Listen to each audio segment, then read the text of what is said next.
সালমান আজকে জাম ভর্তা বানাইছে। সালমান কিভাবে বানাইছো?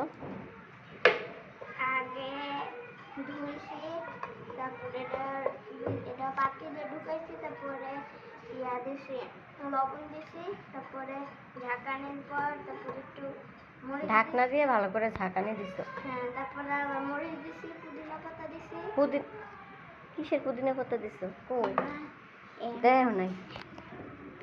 তারপরে ও লবণ আর শুধু মরিচের গুঁড়া। আজকে সালমান জামের ভর্তা বানাইছে, অনেক মজা হইব জাম ভর্তা খাইতে।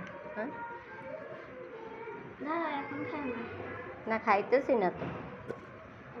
সুন্দর হয়েছে বানানো, একদম ঝাঁকানি ভালো হয়েছে।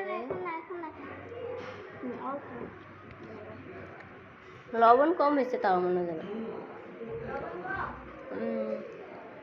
জাম ভর্তা কার কার পছন্দ? সালমানের অনেক পছন্দ। অল্প দাও। হয়েছে কইছে মা, তোমার তো খালি নালিশ। এগুলা কি বলো তো? বলো তো মা, কি বলতে পারবা? আঙুর। কিন্তু কাঁচা মরিচ দিয়ে বানাই নাই, মরিচের গুঁড়া দিচ্ছি। সালমান সাজাইছে না? মজা। কি দিব?